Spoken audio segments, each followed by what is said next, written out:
This thing. What's up, people? It's been a long time. For those of you who are watching this after the fact, you're not watching this live, stay tuned because we're going to do some awesome Q&As centered around the idea of helping you take command of your life and achieve your dreams and your destiny. Today's live stream is also specifically focused on the fact that I just launched my new podcast, which you can get over at anchor.fm, or you can download the Anchor app. It's probably the best way to get it, or on iTunes. We're still working to get it on Google Play. I need to figure out what's taking so long. Also, at the time of this recording, the newest podcast entry. What's up, Infinite Games? What's up, Raven? Good to see you. The newest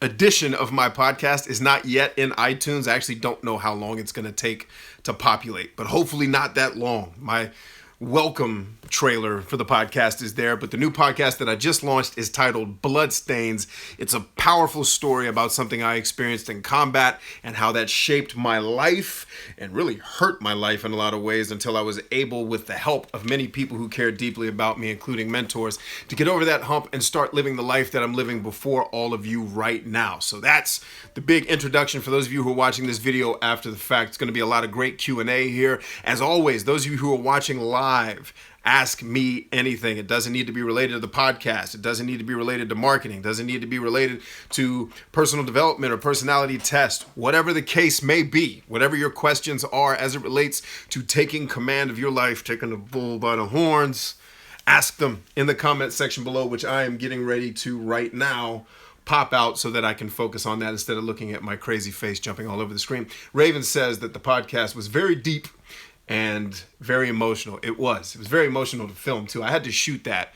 Also, the podcast is going to be uploaded in video form after the fact. I don't know when I'm going to do it yet. And I will warn you that this first podcast, what you're going to see in video is different than what you're going to hear in audio, because when I filmed it, I was filming it and recording it for the podcast at the same time. And literally, if I can find something in the room to help illustrate this, let's use this. Literally, when I was filming the audio portion on this here microphone right here, it sounded as if, like, picture for a second that this is made out of metal, and I was talking into it like this. And then, like, that's exactly what the podcast sounded like. It sounded like hot garbage. So I re-recorded it actually last night, very late, to get it ready for today's launch. So the audio podcast is going to be different than the video you're going to eventually see. The story's still the same. The essential pieces of what I say are the same, but you're going to notice that they're not exactly the same. So what you're watching in film for this podcast, at least, is slightly different than what you're going to be hearing.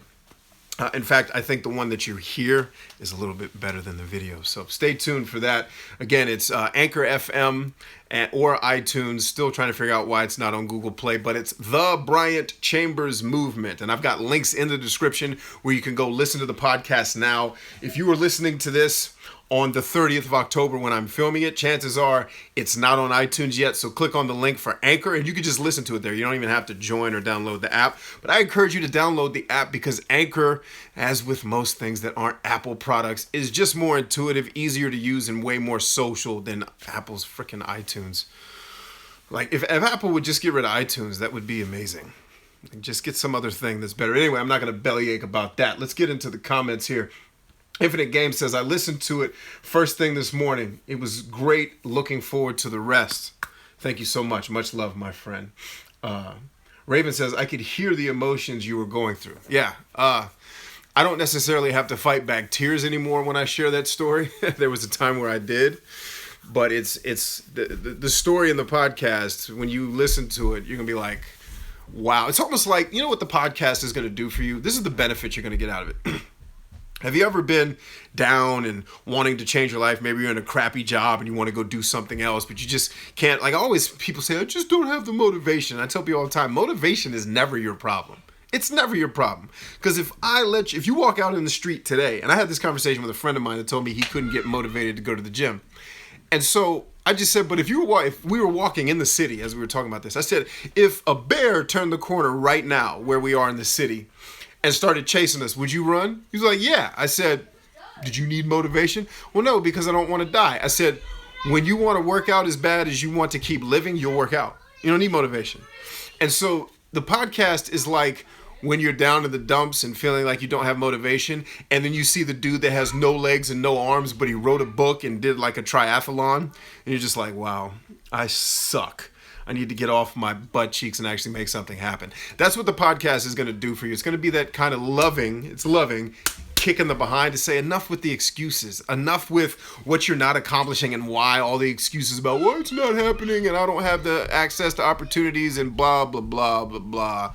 Blah. Enough with excuses and complaining. Get off your butt and get to work. But it's telling it from the perspective of I lived through needing to have to tell that to myself. So I'm not judging you for being lazy and making excuses. I was self-absorbed, self-righteous, self-focused, selfish, self-centered, arrogant and prideful, and lazy and unmotivated. I lived through it, so now I can help you get out of it. All right, so yeah. Let's see. Didier, so help me pronounce your name, because I've seen you posting on Facebook, or I've seen you posting recently on YouTube, commenting on a lot of the videos. How do I pronounce your name? Is it Didier Go? How do I say that, please? If you can type it out phonetically, because I'm a stickler for properly pronouncing people's names. And check out my new shirt, yo. I got a whole new clothing line that I'm going to be wearing on my shows that's way more congruent with my brand, right? I got your 6. Tell me that's not dope. I saw this on Amazon. I was like, I gotta buy that. And then it's got the American flag on the side. It actually looks like a grunt style shirt, but I found out I was like, this isn't actually grunt style. It's a different brand. Infinite Games says, very intense. Can't imagine going through that. The good news is you don't have to go through it. You can live through me going through it and then just use it as motivation to get things done. And then Melanie says, just join, new podcast. Yes, Melanie, link in the description. I would be honored if you would check it out. Click on the link for Anchor right now, because I don't think iTunes has uploaded it yet. You can subscribe to the podcast on iTunes, but I don't know how long it's going to take for them to actually put the podcast on iTunes. But right now it's live on Anchor. When we're done here, I would be honored if you'd take a listen to it, if you'd follow our podcast. And by the way, for those of you who are listening on iTunes, I would be really blessed if you would leave a review. And you don't have to 5-star. If you think it sucks, 1-star it. But star it.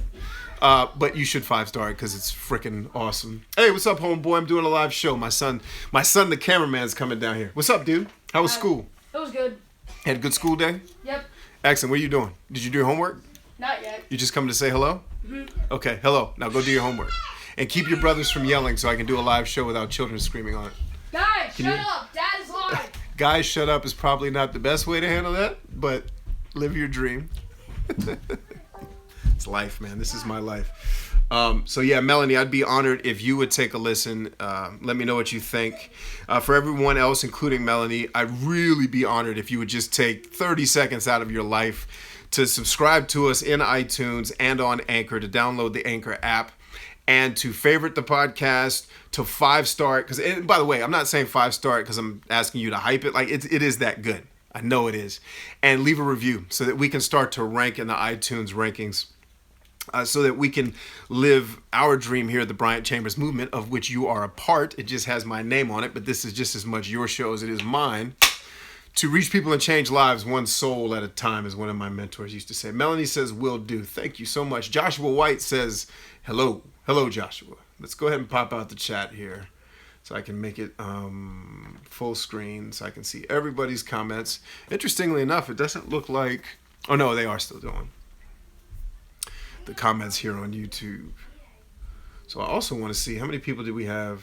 Oh, we got quite a few people tuning in for early on a Monday. Cool. So, in other news, I just finished, I host a meetup. If you've heard of meetup.com, I host a meetup in my neighborhood for local businesses for me to help them with their social media marketing and their digital marketing and just getting their brand out there in front of new customers and new people to get their attention. I had a really good meetup today. I want to say it was, let me count it in my head. 1, 2, 3, 4, and then there was 5, 6, 7. So I had 7 people at my meetup today, which doesn't sound like a lot, but it's a ton for me because I usually average about 2 to 3 people. 7 people showed up today, and a number of them were folks that didn't even RSVP. They just came, which is always awesome. I love it when people come that don't RSVP. And I had a really good time. We spent about 2 hours. We started at noon, just finished. Actually, it was about 2.5 hours. Doing a lot of what you've seen me do on my marketing YouTube channel, the Clients Incoming channel, where I walk people through how to do YouTube. Picture me doing that, but for an audience of business owners, and then showing them how to use the individual different social media platforms to be successful in reaching customers and growing their customer and client base. And some really cool businesses came out. There was a 17-year-old kid who came out who's running a Shopify store and just killing it. I was like, man, I wish I had started this when I was 17 years old. Because, man, you guys hear about me talk about my dream. Like Gary Vaynerchuk has his dream of buying the jets. I have a dream of buying and living on a farm, which will take me a lot less time than it will take Gary Vaynerchuk to buy the jets, but it's still a dream. If I had started doing this stuff when I was 17, which I was doing this stuff at 17, I just wasn't making money from it. I would already have like 12 of those farms. But I'm really encouraged when I see young people get involved. Raven says, okay, B, question for you. I'm seeing a lot of things in my 6-year-old that remind me of myself, but also point towards high intelligent Asperger's autism. How much would you recommend as an adult looking into this? It's a bit late for that kind of rabbit hole. Well, I think it really depends on what you want to get out of that information. If having the knowledge that he may have that tendency or may have Asperger's can certainly help you in how you relate to him. I can tell you, I have a very close friend of mine who does have Asperger's, and knowing it, now I'm the type of person, I come across as, this big football playing dude who's hardcore and warrior, but at the end of the day, I'm really easy to get along with most of the time. For most people. Some people I don't get along with very easily. But so when you see some of the behavior tendencies of someone that has Asperger's, they can be in some ways hard to get along with because of the way that they communicate and the way that they emote. Me being a patient person when it comes to dealing with different human personalities, it's easy for me to get along with people in that space. But also having the knowledge that someone has that going on, then when they have a behavior tendency or a pattern or a behavior that kicks off that can be somewhat abrasive or hard to deal with, that it may be driven by this condition. And if that's the case, then you know how to adjust your behavior such to help your son. And, having knowledge of that and working with professionals can give you ways to interact and work with your son in ways that are going to be so encouraging and so much of a blessing to him. Like I'll tell you, my son that just came down here, the X-Man, my cameraman, he's been diagnosed with dyslexia. So I understand when he's doing his homework, why he's struggling. And by the way, I never got tested, but watching him and some of the things he struggles with, I'm like, clearly he got that from me. Not that it's genetic, but clearly I had the same issue when I was growing up. I just never got tested. And so I'm able to help him because I understand my brain working very similar to his. I could say, okay, you're struggling with this math equation or this logic problem because of these things. Let me eliminate all the distractions and help you focus on a process, a template that you can use to figure these out that works every time. And when I did that for him, he was like, oh my God, this is so easy. But if I didn't know how to relate to a person that struggled in school, like I might get frustrated with him, or why can't you do this? This is so easy. Your brother does this so easy. Well, for him, it's not. For him, organizing lists isn't an easy thing. I still struggle to do that as an adult. So having the knowledge can definitely help you as a mom and your husband as a dad, working with your son and knowing what some of the proper responses and preemptive behaviors are for working with someone that has that. So Didier, I need to know how to pronounce your name. Didier. Please tell me how to say your name because I don't want to butcher your name for the entire purpose of this.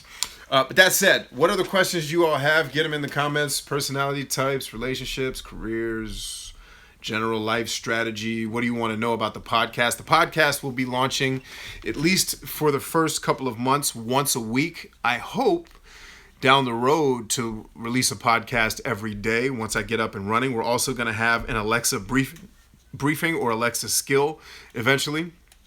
which I hope to become part of your morning routine, where when you get up in the morning, one of the first people you will hear from is me, getting you ready, serving you in a way to give you the proper mindset to go out and crush your day and to get closer to whatever your dreams are and your goals. So the podcast is called the BryantChambers Movement. It'll be launching once a week going forward. I'm really looking like I had a ball. Even though I had to re-record it, which was somewhat disappointing. I've known probably for the better part of 2 years that podcasting is really where I belong, even more so than video. Like, I'm pretty good on video. Over the years, my time is limited, so I haven't been able to produce the entertainment factor in my videos the way I would like to, because I've just focused on getting information out very quickly. We've started to, if you saw my video from this morning about the 25 cognitive biases, my son and I had a comedy skit that kicks the video off that's relevant to what we're talking about. I'm looking to do more of that now that I have help. I have an editor in Steven. I have my son as my cameraman who can help me get different shots for the videos. But with the podcast, we're going to do at least one a week and then eventually grow out from there. And then the video content, you'll notice, hopefully will become a little bit more engaging, a little bit more entertaining. Like, I'd like the channel to be associated with edutainment more so than just raw, like you're listening to a class where you're sitting and having to learn that way. But yeah, so Raven says, yep, found some of these out. He isn't good with verbal instruction, but I have found that writing him a letter and explaining it like that helps him understand. Right. And so my son struggles with reading. He's much better with talking. Like, if he can learn something and then have to teach somebody how to do it, it helps him learn. He and I both learn more by talking than we do any other way. And kinesthetically, like, I teach him a lot of things about sports. I can physically show him how to do it. He responds really well to kinesthetic learning. It's a French name. I just pronounce it the English way. Didier. Is it Didier? If you're French, it's Didier, right? Isn't it Didier? I don't speak French, but I try to understand things.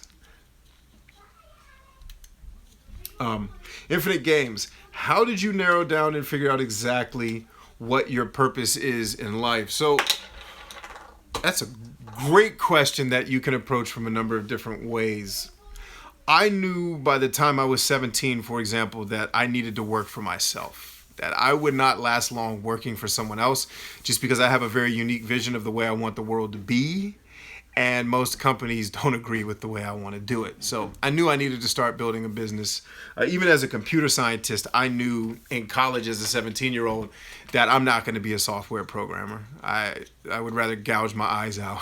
And there's nothing wrong with that job. I just know I wouldn't be good at that type of grind. I need people. I need to be affecting things.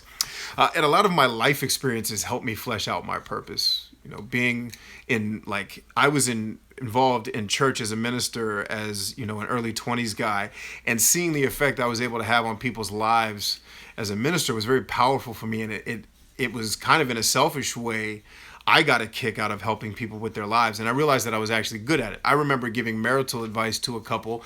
I was 19, maybe 20, giving marital advice to 30-somethings, and them actually taking it and using it. I had never been married, but I knew things about human relationships. Right? I knew some things that were very, very basic human relationship challenges that just pop up. It's not the fact that they were married that was the problem. It was behaviors that humans have that I had figured out and been coached on, one, by having my father as my first mentor, and being around my dad.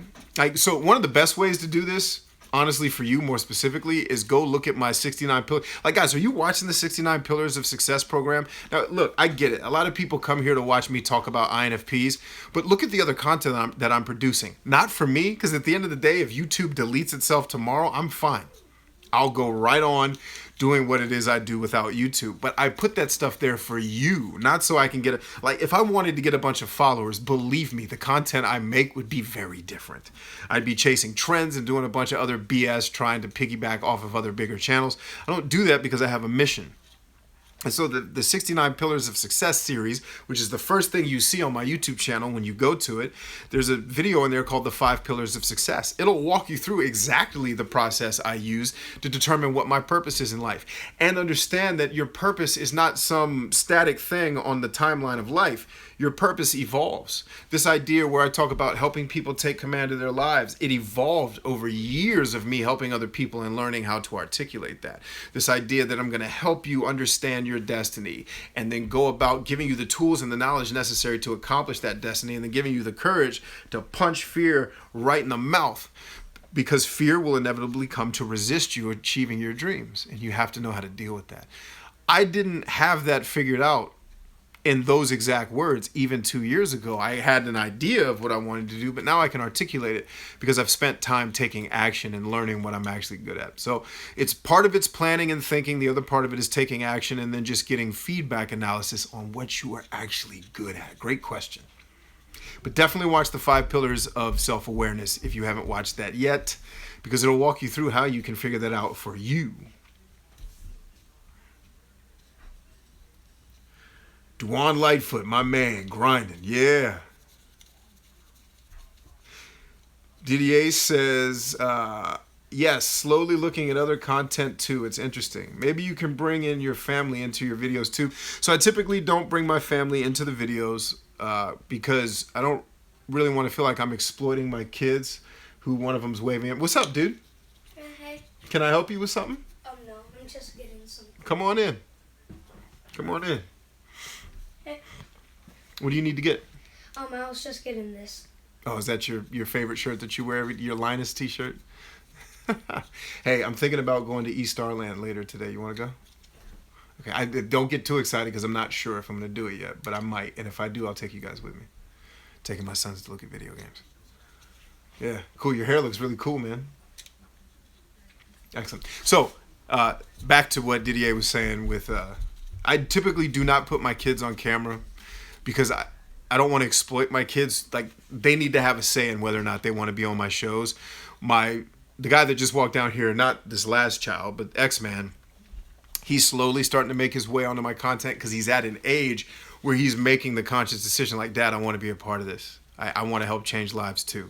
So can I be on your videos? Of course, you can. It's just, I want my kids to make the decision to be on the show. My wife hates being on camera, which is hilarious because she's a great public speaker. But she's like, no, and it's partially because her primary job is raising 4 children, and she thinks she always looks a mess, which isn't true, but that's how she feels. Let's see.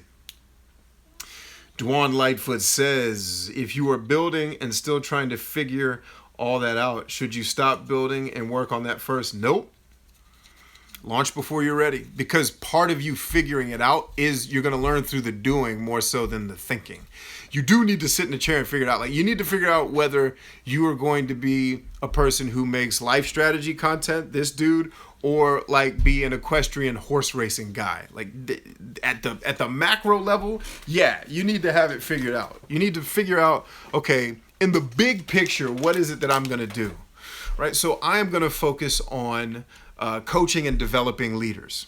That in the big picture, that's my whole life. Even the work I do as a marketer for businesses, it's helping business leaders take care of people by the products and services that they sell. That's why I focus on businesses that serve people, not businesses that are self-serving, right?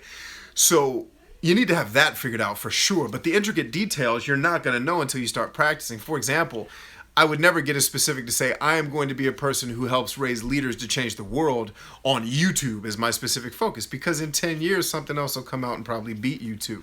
Maybe, maybe not. I don't know. But the bottom line is I wouldn't get that specific until I've experimented. Like, I figured out after being on YouTube for a number of years that it's not the best platform for me. And interestingly enough, as I've evolved and now I have more time and more people helping me, I can make better YouTube content. But by and large, the content that I make is not properly suited to a typical YouTube audience if my goal were to have a huge following. Hey, Kimberly, I saw you say hello there. So the intricate details will evolve over time. So no, I wouldn't wait. If I knew my job is to help develop leaders that will change the world, Well, if that's my goal, let's get busy. Let's try YouTube. Let's try Facebook. Let's do a podcast and let's see what works. You know? But yeah, I would never sit there and say, well, I'm not going to get on YouTube because I don't have everything figured out. No, I'm going to have a basic plan and an idea and a strategy, and then I'm going to produce content to experiment, see what works, see what sticks, see if what sticks is something that I can sustain and want to do long term, and then keep it moving from there. Great question. Raven says, my personal example, I've had a website live for 2 months. It is almost all set up as of today. Yeah, so you always launch before you're ready. Another example is when I launched what's now called the Social Media Ninja Academy. Many of you have heard me talk about this academy where I teach people how to use social media to build their brand and engage with a powerful audience. So a lot of people sell, we're going to help you get all these followers, and I don't sell that. Because I don't believe in getting followers just for the sake of getting followers. What I help people build is a valuable brand that the right followers will want to be a part of, right? There's a guy on YouTube right now that has 400 subscribers and made $250,000 from YouTube.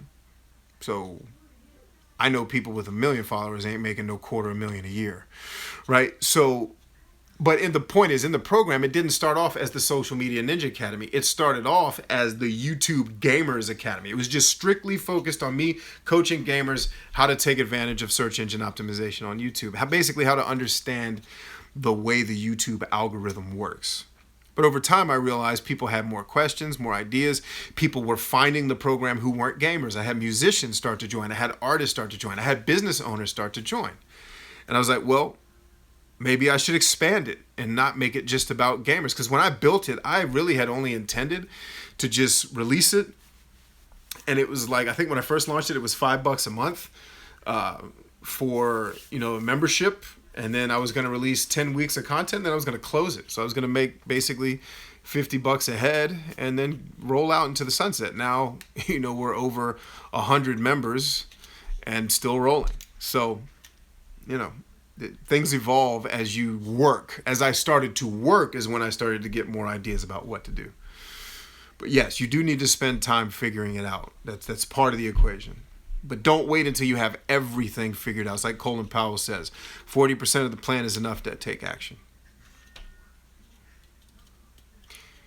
Didier says, people say that only an introvert read books. However, I've seen extroverts, you as an ENTJ and other ENFJ, who read books by yourselves, whether it is to learn or not. What do you think? I think, so here, let me say something about this whole introvert, extrovert, Myers-Briggs religion that exists in the internet right now. Here's the deal. Myers-Briggs isn't rooted in any really hardcore measurable science. In fact, I'd say it's slightly better than horoscopes. And it's probably quite a bit better than horoscopes because a lot of thought and observation has gone into the Myers-Briggs. But one of the problems we're running into, because we're humans and we deal with things called heuristics, and we only have so much computing power in our brains every day to put to use, we like to oversimplify things. So we say introverts don't like to be social. That is absolutely 100% false. I know introverts who are insanely social. Right? Really what introversion is measuring is, in a moment, are you getting energy by being around other people, or is it sapping your energy? And the truth is, you've heard people talk about something like an ambivert, where you're both. There are times where I display introverted tendencies because I may be inside of a group that the people exhaust me. Even though I'm extroverted, I'm around people that drive me nuts. And so I'm going to have energy be drained by being in that situation versus being around more business-minded, entrepreneurial-minded, and life-changing minded people. That's going to give me a boost. Like the meeting I had today, the meetup I had was amazing with all these people working in these cool businesses. Man, I left that meeting fired up. I was singing. I was dancing out to my car like, yeah, man, we had a great meeting. I got to help some people today. This is the bomb. And I just said this is the bomb like it's 1997. I'm sorry, Internet. But all that said to say, don't get into the game of pigeonholing, because what I hate about the Myers-Briggs and why I teach other personality tests is because people use it to pigeonhole each other. I could never date an ESFJ. Yes, you could. You just dated one that sucked. It doesn't mean they all suck. I had somebody literally tell me all ENTJs are psychopathic, warmongering, horrible rapists. Well, let's see. I've never been warmongering. I test 0. I've tested myself as whether or not I'm a psychopath, and I scored 0. I have no psychopathic tendencies whatsoever. And I've never raped. So the problem is we use the Myers-Briggs to oversimplify. Say, well, introverts are the only ones that read. BS. It's just when we start doing that with the Myers-Briggs, it just gets stupid. And of course extroverts read. And of course sometimes introverts are social. I am an almost max extrovert, and I am not that social. I don't like social events that much. I don't. Like, I used to hate going to clubs unless my band was performing at it. Does that sound like an extrovert? A dude that hates going out to party? I hated going out to party. Hated going out to party. Because it was just like, I'm going to be in a loud building with a bunch of people who I can't hear and lose my voice. And why? And it's dark. And why are we doing this? So I had a friend that used to tell me, you're the most introverted extrovert I know. I said, no, I'm just less social than you. I get a ton of energy from being around people. I just don't want to be around them in a dark room where people don't use deodorant.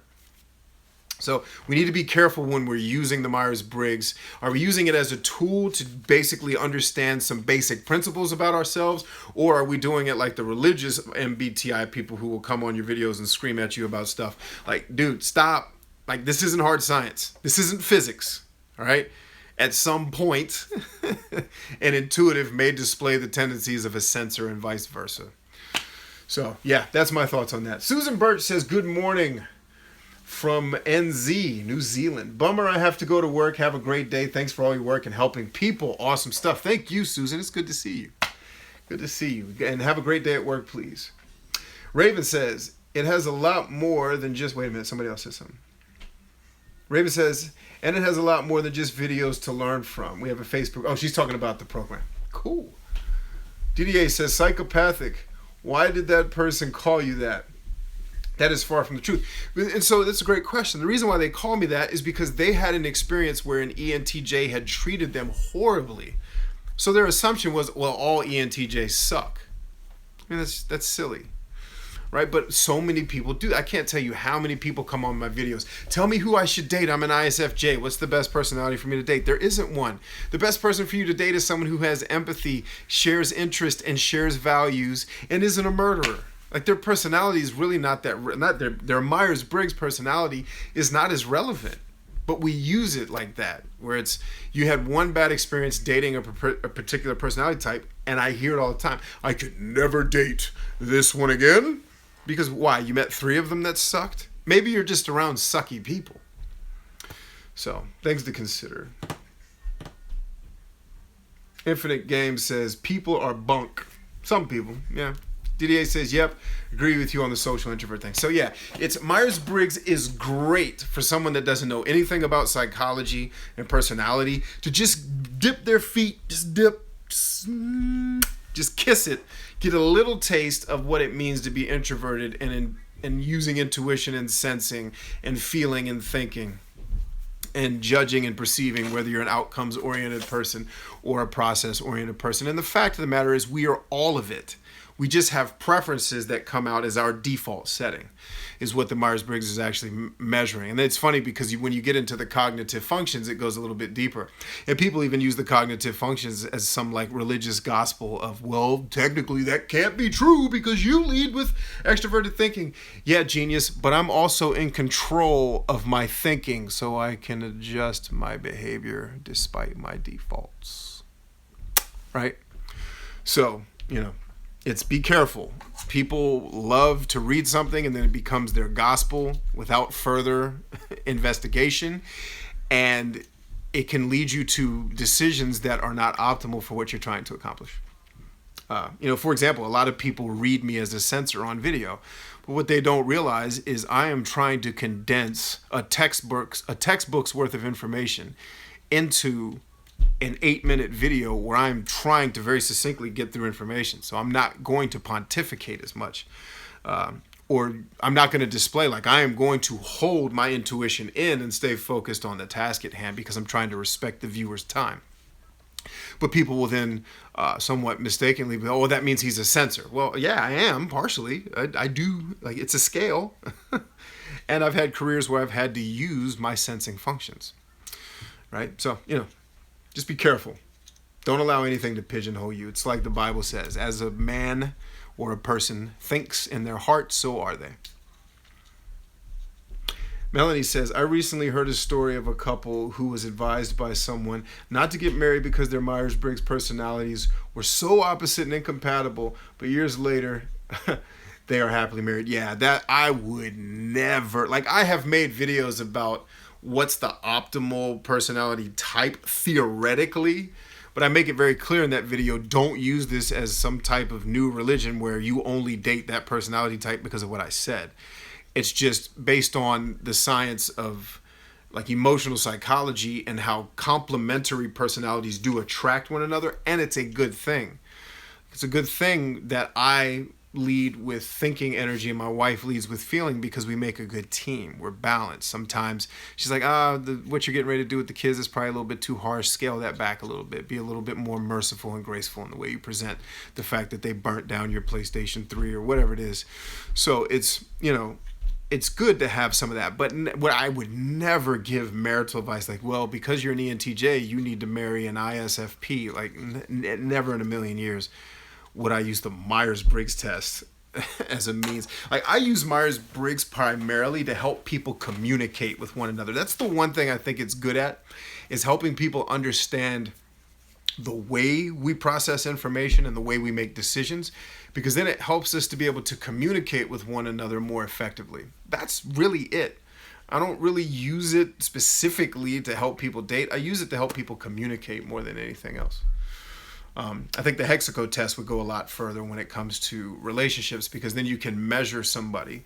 And if your value system is off from theirs, again, I wouldn't use any of these tests exclusively to tell somebody that they shouldn't be married. I think that's ludicrous and bananas, but, Earth. Terry says, Sup, Terry. You left me a very long comment yesterday or the day before. I haven't got around to reading it yet, but I know it's there. So I owe you a response, my friend. Rest assured, I am not ignoring you. I just haven't gotten there yet. So yeah, again, just to remind those of you who may just be tuning in, let's take a look. Yep. The new podcast is out. In fact, let's test the theory here. Let's see if this joker is on iTunes yet. So for whatever reason, it wasn't published on iTunes just yet. It still is not, but it is over on anchor.fm. So the link in the description to Anchor will take you to my podcast where you can go and hear it. This so you can hear it. BryantChambers movement. Day 1. Welcome to the movement, warrior. So you got a little taste of it there. The new podcast is up, and I always believed when I was a musician that when you touch stage, especially if you are the opening act or the headliner, you have to come out of the blocks banging. Like, hit them with your most powerful song right out of the blocks to get the audience's attention. And so that's what I did with this podcast. It's me telling you a very, very powerful and intimate and hard to share story from my life as a former combat leader, and then using that story to help you understand how I overcome what that experience did to me and turned it into, you've heard people say, turn your mess into your message. I turned a very messy situation, a very painful situation, into the message that I use to reach all of you. And it's a huge part of my story, among many other things. And the cool part is, as we get down the road, my podcast is going to start having interviews as well. So, for example, I owe Kimberly Seabrooks an interview because she had a book that just came out, and I've been wanting to get her on the show. So I'm going to have her on the podcast at some point. My best friend, Patrick, from growing up, is going to probably be my first guest on the podcast. My wife will probably be on quite a few of them. One of my business partners, Tony, will be there. I've got my friend Steve, who I do a lot of psychology discussions with. He and I have actually collaborated a number of times on videos about psychology in the realm of video games, which video games media is kind of how I really got started on YouTube. I mean, I started as a musician and a comedy sketch guy, but I sucked at both of those. So that didn't last long. So we'll start having guests on the show. and doing interviews with cool people. And I'm working to get on other people's podcasts as well. So it's going to drop every week on Monday. I hope to have it out Monday morning, or at the very least, it'll come out late Sunday night so that when you get up Monday morning, it'll be in your box for you to view or listen, or for you to listen to on your device of choice. Download the Anchor app, favorite our channel, our station as they call it. Like us on iTunes, add us to your iTunes list of podcasts, favorite it, 5-star it, and I mean it, it's dope, 5-star it, and then leave a review so that other people can find this encouraging message. I'm not selling anything, there's no brand deals in it. I mean, I do mention the 69 Pillars of Success program, but that's completely free. So it's really just about giving you free information that's way more powerful and usable than things that you even get in some of the paid courses that are out there. And I know because I've paid for a number of them. So, that said, Terry says, what's the name? Bloodstains? Yes. The real first episode besides the trailer teaser is called Bloodstains. And when you listen to the show, you'll understand why I called it that. Joshua White, it works, plays right in the browser on Android phone. Yep. Didier says, you have a whole bookshelf. Which book is your favorite and why? Oh, don't do that to me, brother. That's hard. Which book is your favorite and why? Now that I can ask questions, I don't know what to ask. So I would probably say my favorite book up there is the Bible. And I'm not saying that to be cliche. I have studied the Bible in much greater detail than probably some computer science nerd you would think I would. And it's had a very strong hand in shaping a lot of what I believe and what I understand about the world.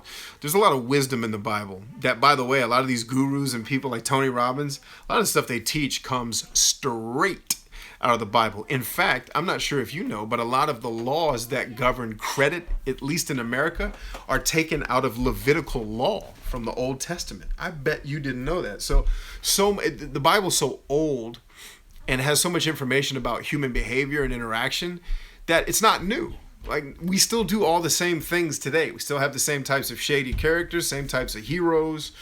And there's so much wisdom. I listened to, I think it was a billionaire one time. He says what made him rich was he read a chapter in the book of Proverbs every day for 2 years nonstop.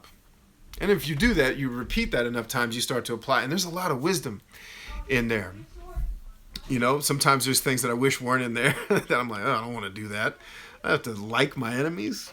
I want to punch my enemies in the face. There's... I don't always agree with everything, but there's so much condensed. Like, one of my favorite things is something that Paul said in the New Testament, where he says, count others as greater than yourself. Now, think about that for a second. Count others as greater than yourself. If every person on earth counted other people as greater than themselves, we would literally eradicate all the problems we have. But human selfishness and fear, one of the things I work to eradicate, is what rules the world. It's not sex, it's not drugs, it's fear.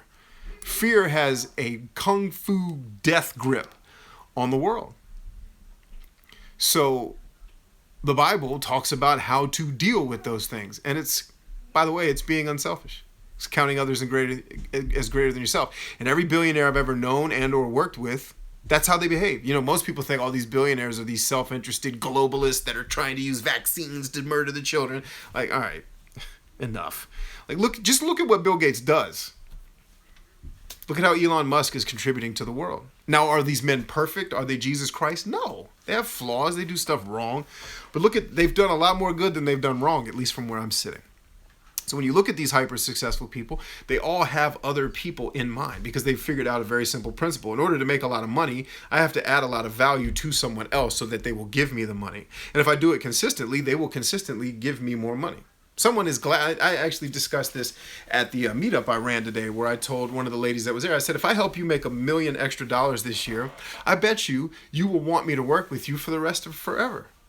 Because I gave something to you that was insanely valuable, that allowed you to live your mission, which is to help other small businesses and to help people succeed and take care of their families.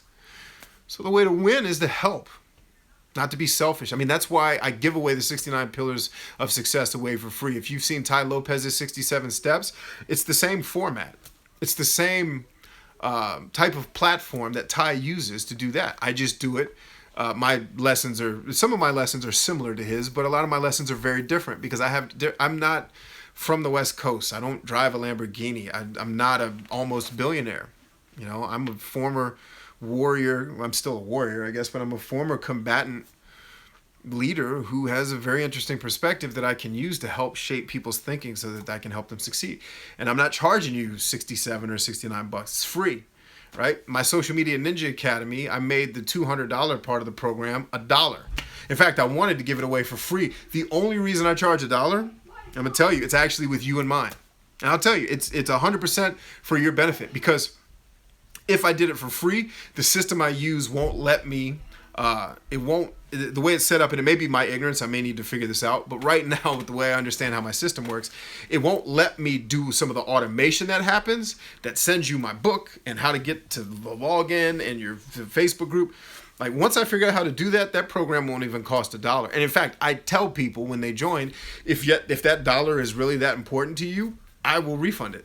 When you join, all you do is send me an email that says, can I have my $1 back? Yep. So essentially, it is free. It's free.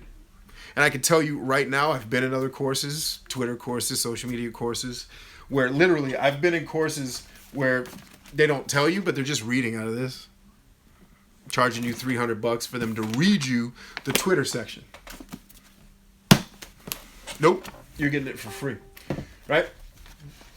And so, does that hurt me in the short term? Well, it doesn't hurt. It just means I'm not making as much money as some other people. But 10, 20 years from now, I bet you I'll be making more.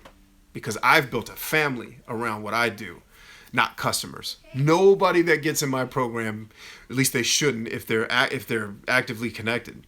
You're not a customer. You are family, right? I have customers. I have clients who live in the islands that got hit by these hurricanes. Guess who reached out to them to make sure they were okay and didn't need supplies? Now, I'm not saying that to brag on myself. I'm saying it to say that's the level with which we give care to people. And do I always get it right? No, sometimes I screw it up. But if I do and I'm aware of it, I try to fix it. Doing that is going to make you more successful down the road. So, Bible would be number one. Number two, because Bible's a cop-out. Let me give you another one. Like, Bible is just an easy one to pick on. But if I had to pick a second book, there's so many good ones. If I had to pick a second book, let's go ahead and do this one. Let's do it. Let's get in there.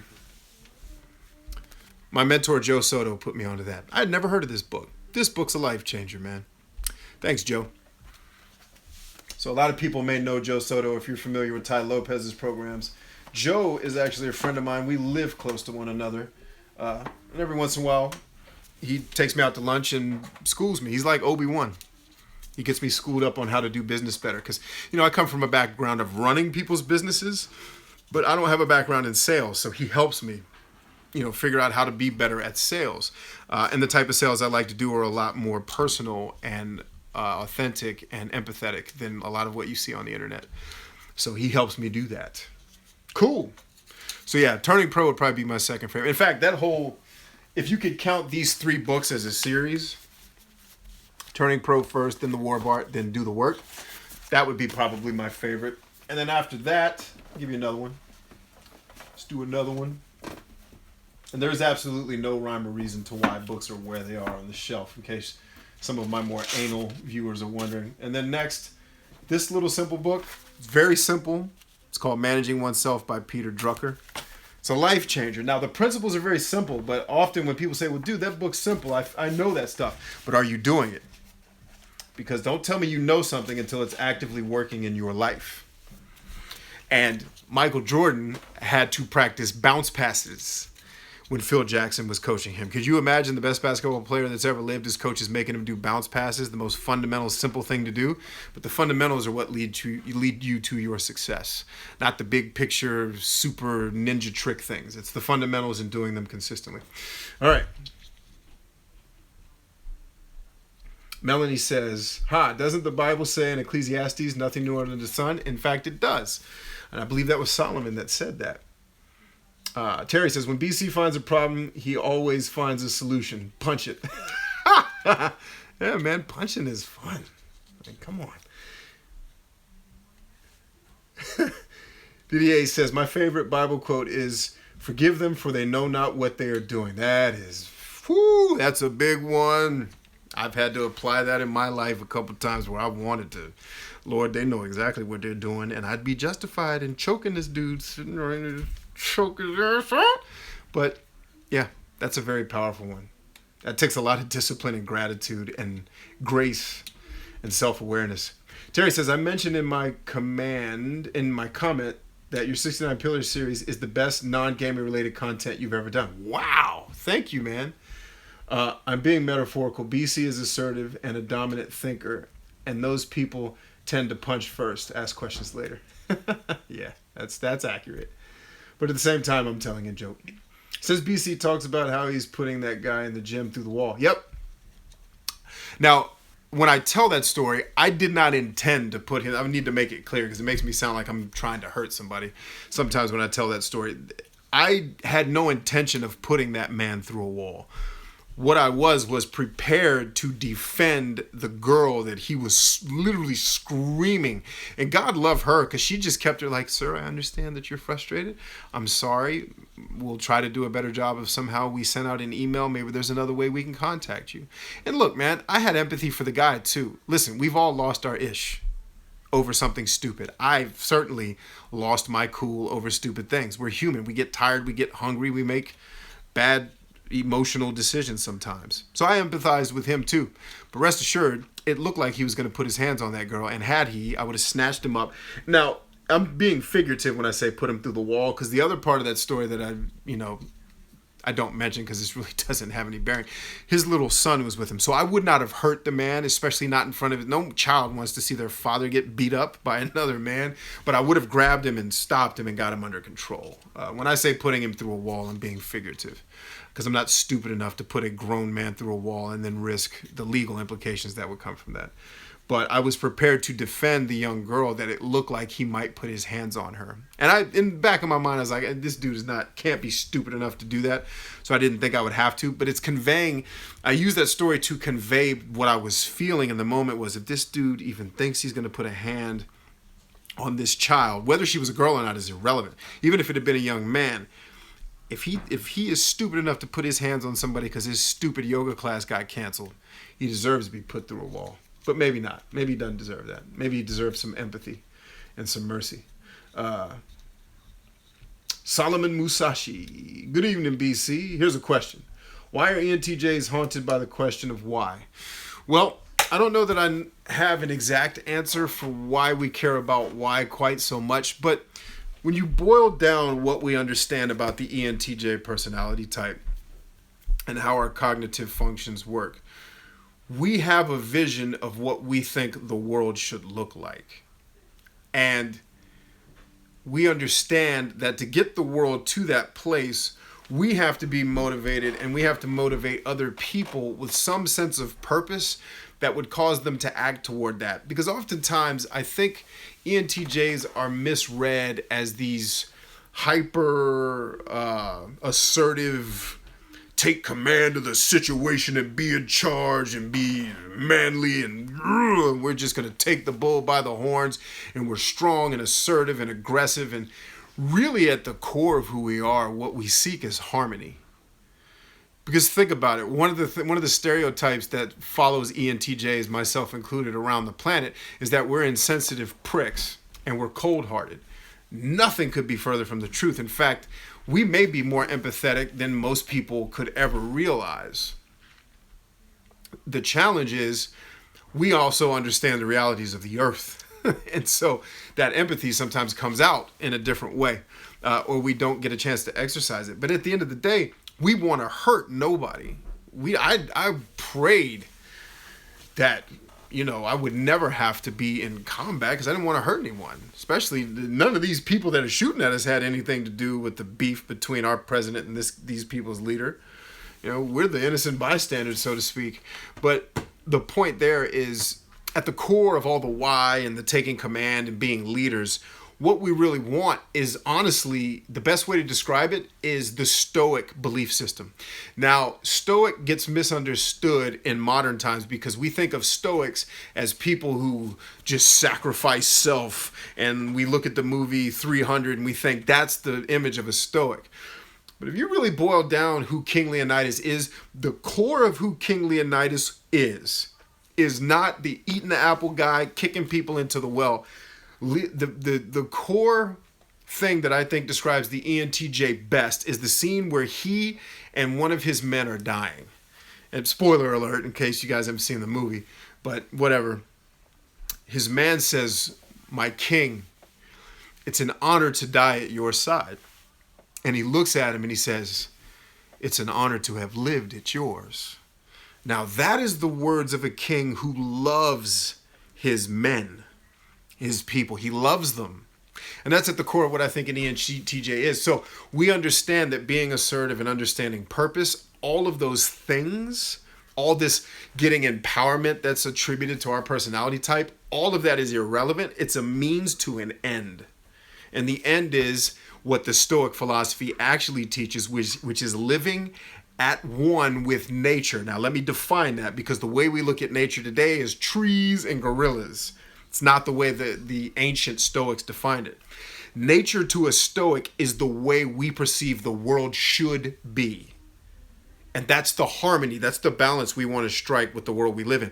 We see the way the world should be, and we live as if the world were that way in the hopes that we can inspire and lead other people to do the same.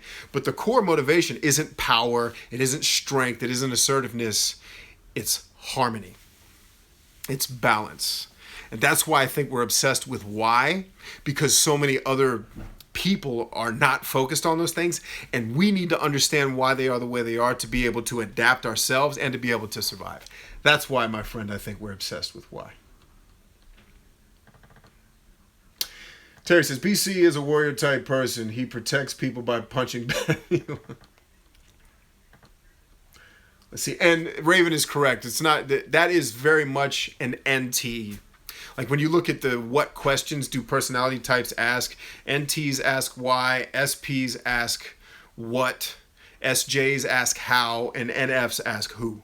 So when you look at the temperaments, your SPs are your action process oriented people. What's next? What are we doing tonight? What are we doing to have fun, right? It's stereotyping, but it helps you understand a little bit. Your SJs ask how. How may I be of service? The SJs are the consummate service oriented people. Your NFs are who. Who are these decisions going to affect? And the NTs are why. If you ever go through a professional Myers-Briggs facilitation, I've been through several of them, you'll learn a lot of that stuff.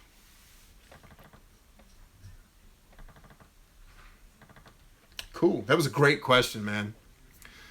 I had to dig deep for that one. Let me close some of these tabs so I can see what windows are open, because I want to make sure I'm keeping up with you guys. Again, if you are, wait a minute, where is YouTube? Dagnabbit YouTube. If you're just tuning in, remember that the new podcast is live. First episode called Bloodstains. It's not the first episode on the app. There's an intro trailer that I did actually during a live show. But the first real episode is called Bloodstains. I encourage all of you to go watch it. Go download it in iTunes. Like, download me into iTunes, so whenever iTunes uploads the actual podcast, you can get it. But for now, you can just listen to it on Anchor. You can and I highly recommend you download the Anchor app. I love it. I really, really like Anchor, even more than I like iTunes, because of how easy it is to use and how easy it is to connect with other podcast folks. So definitely go do that. Definitely. Hey, the Diamond Tree's here. What's up? And while you're on iTunes and all those places, make sure you rate the podcast. Give it a 5-star, because it is that good. Like, literally, I'm not being arrogant. The freaking podcast is dope. And be sure to leave a review so that people can find us and all that good stuff. Terry says, speaking of why are you streaming so early? Your streams tend to appear really late. Well, I usually stream late because I have very loud children. But over the last couple of years, my children are getting a little bit older to where you notice they're not screaming right now, because I gave my cameraman orders to go upstairs and say, hey, can you keep your brothers under control and not have them screaming? So I've typically tended to film at night to avoid frustration with my kids, or to avoid interruption, not so much frustration, with my kids screaming while I'm trying to film. Now, I still film my videos at night because inevitably they will scream, "Hey, Illuminarch, what up, yo?" It's good to see you. It's good to see you above ground, my brother. Hopefully you're hanging tough there. Family's definitely praying for you, my man.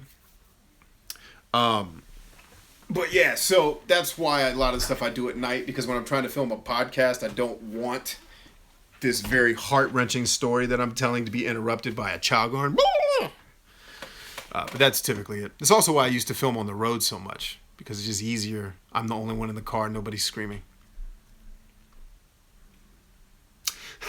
Terry says we're all used to your kids screaming at it. You guys are used to it, but viewers that I want to attract to the channel are not. So yeah, I'm also, my son is getting ready to start his Illuminarch, says, struggling through, but everyone is, but overcome is my one word. Do it, brother. We're praying for you. Stay strong.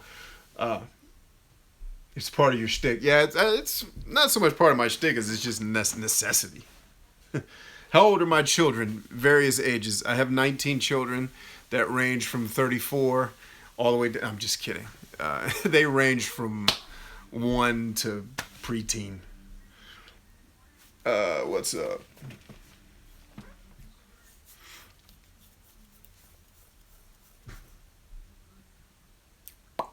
Good stuff. Yeah, so let's talk briefly. Let me get close to you guys so we can get... let's talk briefly about what's been going on YouTube. Obviously, you've noticed that the content has been less than what is typical for me. I took some time away from the YouTube space to really start to think about what I want to do going forward. You know, we've had some success with the personality type content, and certainly I could continue making INFP content videos just to kind of game the system to get views and subscribers. But it's not necessarily where I want to go. So, you know, I sat down with the wife, started brainstorming, and then we brought in my son to do some of the filming. Started brainstorming with the wife for, I need to set my chair up so it doesn't recline. Like, cut it out. There. What are some things that we can make going forward? And let me drop this too so you can actually see me and not the top of my head. You know, what is the content that we make going forward that's going to have the most benefit to our viewers, even if we take a hit in views? So I took some time away, and then obviously we had 2 weeks ago we had the funeral for my dad, so I did take some footage from that. You'll see I'm probably going to post the address that the chaplain gave for my dad on YouTube at some point. The whole video is on, my mentor has it on his YouTube channel. I don't have the name of his YouTube channel handy, but you can see my dad's whole funeral at Arlington National Cemetery. I'll be posting, I have a keynote speech that they asked me to come speak actually at a government agency, and they're trying to get the video through public release so I can actually put it on YouTube, because the government works a little bit differently than the rest of the world. But we started brainstorming what's the type of content that's really going to be most helpful to people. I'll still make some Myers-Briggs content, but going forward, I don't want our channel to be pigeonholed into that's the MBTI INFP guy. Now, here's the problem with that. I know that I'll take a hit in viewership and subscribers because of that. YouTube very much wants channels that are pigeonholed, but that's okay. I'm willing to lose some viewership and the chance to get more subscribers if it means I'm giving you better content. For those of you that do stick around, for the 100 of you that actually watch my videos on a regular basis when it's not INFP stuff, I'm okay as long as it's adding value. So we started we did the Miyamoto Musashi series, which I actually filmed on vacation, and then started processing and uploading kind of a day at a time. And now that's starting to upload onto Facebook. We started the 25 Cognitive Biases series, which I just filmed a couple more of those. You saw the first one today. There'll be another one tomorrow. I've already shot Wednesdays and uploaded that. Still got to shoot because I'd like to do Monday through Friday content. So you'll see the 25 Cognitive Biases. Every week you'll get a new pillar to the 69 Pillars of Success. And as I start to film more of them faster, because I have the whole curriculum mapped out, I just haven't filmed and edited everything yet. Once that's done, I will start uploading the pillars faster, and then I'll embed them into my website where people can join the website and actually watch it the way it's intended to be watched, which is one pillar a day instead of trying to binge watch it. Because there's so much information there, I really want people to be able to watch it, take notes, apply it to their lives, take some time to apply the knowledge and think about it before they have to digest another hour long. And we have videos that are shorter. I think one of the ones I shot this weekend was only about 7 or 11 minutes. And then we have some that are over an hour. So I just want you thinking about that's going to come out every week. You're going to get new 25 cognitive bias videos, at least hopefully 3 a week, if not Monday through Friday. I've got some other series that I'm playing around with. I definitely want to get more into the Hexaco and Enneagram personality type testing stuff. Not a ton of content out there that's really good on that, so I want to add some value there. And I really honestly need to hear from you all. I need to hear, what do you want me to make more of?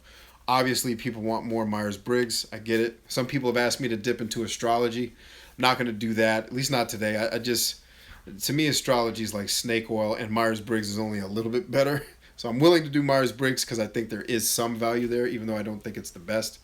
But astrology gets into stuff where I may make astrology videos where I pontificate about something, but using it to teach people, I'm not comfortable with that as a science background dude. But I don't know, maybe that'll change at some point.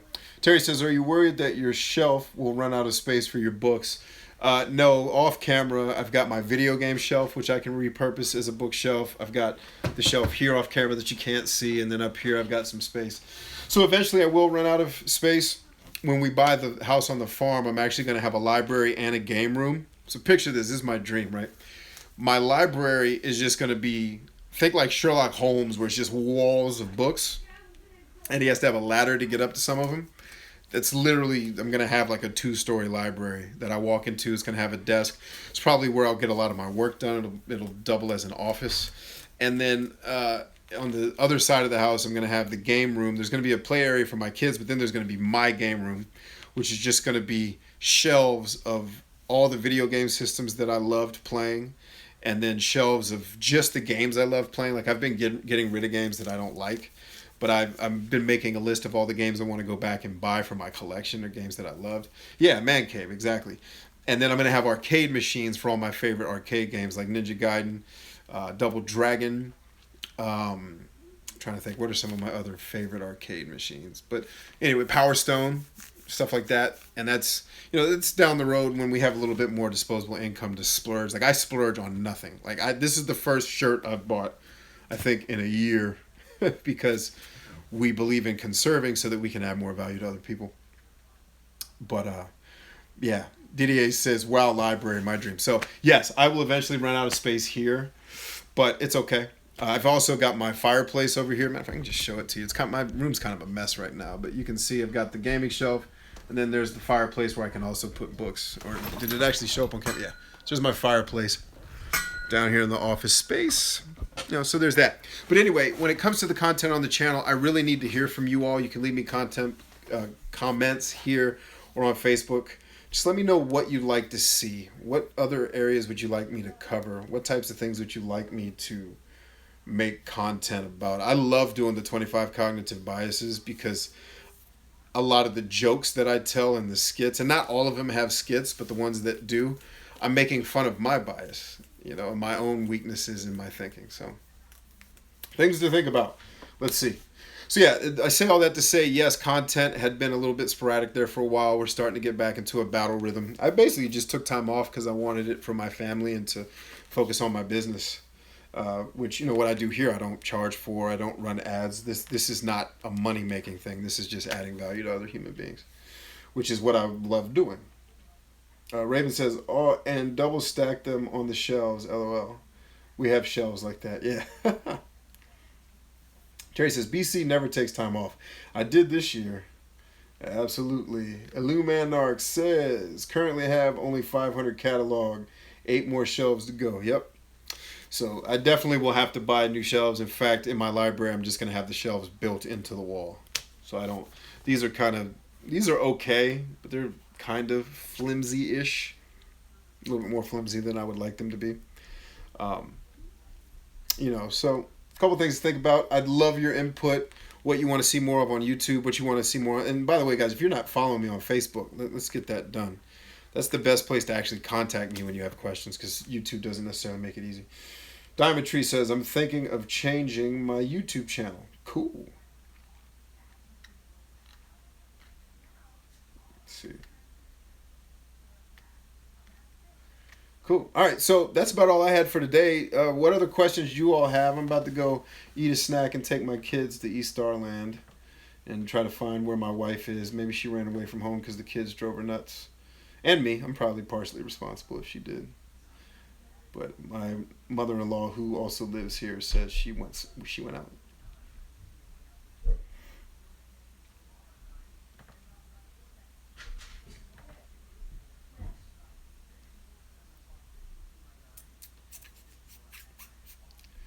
Lumanark says, I'm considering doing Anchor primarily. I think you would kill it, man. You got the voice. You're a storyteller.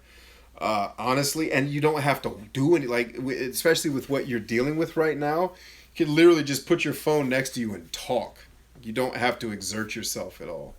So, dude, I highly recommend you do it. I think people would love to hear the stories you tell, and you've got the voice for it. So Terry asks, what's so great about Anchor? What's so great about Anchor is you can actually film your podcast or record your podcast using the app on your phone. It sounds good. You don't have to do any editing. And Anchor is going to double as an RSS feed to where it's going to add it to iTunes and Google Play for you. So when you go to iTunes and you see The BryantChambers Movement, I did not set that up. That was all Anchor that did that. Their whole focus is basically making it easy for you to run a podcast. So I think it's a no-brainer. And plus, it's more social. First of all, let's be clear. iTunes sucks. It always has. It's gotten marginally better since it started, but it's still a pain in the freaking butt cheeks to use. Anchor's easy, and like to follow and to like and to be engaged on Anchor podcasts, it's a million times easier than iTunes. Doesn't make it easy if you don't own a phone. Not true. You can also have it on your desktop. Does the same thing. Anchor.fm. Yep, works absolutely without a phone. In fact, I don't record in the Anchor app. I record it separately because I edit my vocals, and then I upload it to Anchor's website. So, yep. Tell your kids we want them to enjoy. I will. I certainly will. All right, gang. So I'm about to roll out. Last call for questions. If not, thank you so much for hanging with me today. As always, it's a blessing to serve. I hope you'll check out the podcast. Remember, as of right now, today of the recording, the new podcast is not in iTunes yet, so click on Anchor. It'll take you there you can just listen to it right on your phone or your PC. You don't have to log in or do anything. It's just going to start playing. And it's easily probably the best thing I've recorded in a very long time, if not the best thing I've ever recorded. And I know for a fact it's going to bless your life when you listen to it. And I don't say that arrogantly. I say that knowing that a lot of other people's love and compassion for me went into what I created. So Kimberly says, you inspired me when you first talked about your podcast. I started one as well. Awesome. Everybody needs to. Cool. Didier says, have a good time. And yeah. All right, friends. BC loves podcasts because it gives him an excuse to ramble. Can you download the podcast? That's a good question. I don't know if you can download the podcast. I'll take a look at that. Yes. I also like podcasts because I don't have to focus so much on being physically entertaining. I'm only entertaining you with this. And this is the thing that I'm best at. Jumping around and being silly on camera, I'm okay at. I can act a little bit. I have acted and I've been a performer. But the type of content that I produce, it's kind of hard to mix those two things. And it takes a lot more energy and time to produce video content. Whereas on a podcast, I can just tell the story. So, and that's where I'm best. Anyway, friends, I love you all much. Remember that we are stronger than I. It's been a pleasure to serve you. And I'll see you tomorrow.